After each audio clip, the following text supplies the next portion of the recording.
გნომები მამა აბსოლუტის გზავნილი 3 მაისი 2019 წელი. მოგესალმებით ჩემო ძვირფასო და საყვარლო შვილებო. დღეს ჩვენ გავაგრძელებთ საუბარს იმის შესახებ, ვინც მალე უნდა გაიცნოთ თქვენს განახლებულ დედამიწაზე. ახლა კი საუბარი წავა იმ არსებებზე, რომლებიც მყარად შემორჩნენ თქვენს ზღაპრებსა და ლეგენდებში მსოფლიოს ბევრ ქვეყანაში. ალბათ ბევრი თქვენგანი უკვე მიხვდა, რომ მათ საწყისად ეს რეალური პერსონაჟები.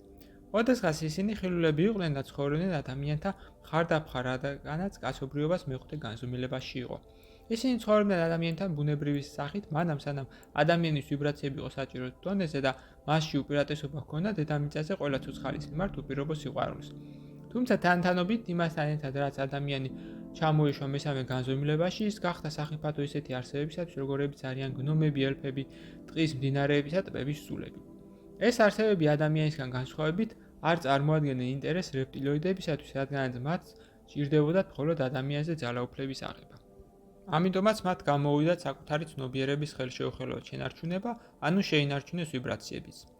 ისინი დარჩნენ მეხუთე განზომილების დონეზე და მხოლოდ გადავიდნენ პარალელურ რეალობაში, რომელიც ყოველთვის არსებობდა თქვენს დედამიწაზე. ისინი წყალქვეშ სამყაროს მაცხოვრებლების მსგავსად ფლობენ უნარს, რომ თვალყური ადევნონ ადამიანებს, თუმცა მათთვის უხილავები დარჩნენ. ზოგჯერ ისინი ვლინდებიან ფიზიკურ დონეზე და ეხმარებიან ადამიანს, რომელიც გასაჭირში მოხვდა, ან იცავენ თქვენს სახლებს ქვედა ასტრალური არსებებისგან. ახლა კი მოვიდა დრო, რომ უფრო დაწვრილებით ვისაუბროთ იმას შესახებ, ვინც ცხოვრობენ თქვენს გვერდით ათასობით წლის განმავლობაში, თუმცა რომელთა არსებობის შესახებ მხოლოდ ინტუიციურად თუ ხვდებით. მოდით დავიწყოთ გნომებით. ეს პატარა არსებები გაჩნდნენ დედამიწაზე თითქმის ადამიანებთან ერთად. მათი ცნობიერება არის საკმაოდ მაღალ დონეზე და წარმოადგენს ერთგვარ შუარედურს ადამიანებსა და მაღალგანვითარებულ ცხოველებს შორის. მათ არ იციან თუ რა არის აგრესია, შური თუ ეჭვიანობა. გნომები ცხოვრობენ ბუნებასთან და მის ყველა სტიქიასთან სრულ ჰარმონიაში, ასევე მცენარეებისა და ცხოველების სამყაროსთანაც. ისინი გრძნობენ ბუნებას როგორც ცოცხალ არსებას, ხოლო საკუთარ თავს მის ნაწილად, მის გაგრძელებად. გნომების სამყაროში არ არის იერარქია, რადგანაც ისინი ყველანი იმყოფებიან თანაბარ პირობებში და ყოველ მათგანს ამოძრავებს ერთი გზნობა, რომ იყოს სარგებლის მომტანი სხვებისთვის. გნომების ფიზიოლოგია საკმაოდ სპეციფიკურია თქვენთვის, რადგანაც ისინი არიან ჰერმაფროდიტები და მრავლდებიან თვითგანაყოფიერების გზით. მათი ორგანიზმი მოწყობილია იმგვარად, რომ ისინი გარკვეული манипуляციების გზით ქმნიან ჩანასახს საკუთარ სხეულში. თუმცა ისინი აკეთებენ ამას მაშინ, როდესაც მიაღწევენ გარკვეულ ასაკს და გრძნობენ თავს საკმაოდ დასრულად იმისათვის, რომ ღირსეულად აღზრდონ თავიანთი შვილები.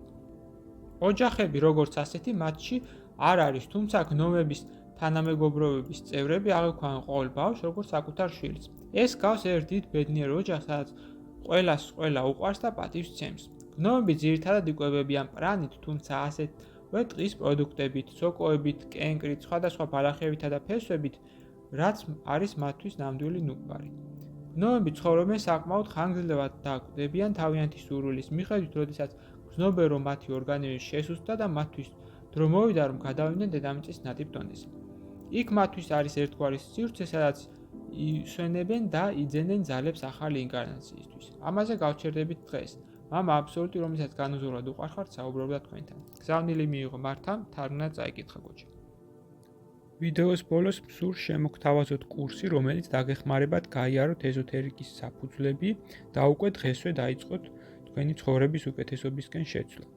ასევე გთავაზობთ პირად კონსულტაციას, სადაც განვიხილავთ თქვენს პრობლემას, გეტყვით თქვენ სულიერ მისიას, თქვენი დადებით და უარყოფით მხარეებს და დაგეხმარებით თქვენი გასაჭირის მოგვარებაში. დამატებითი ინფორმაციისათვის დამინერგეთ ტელეფონის ნომერზე ან მომწერეთ სოციალურ გვერდებზე. ლინკები მოცემულია აღწერაში. გისურვებთ წარმატებას.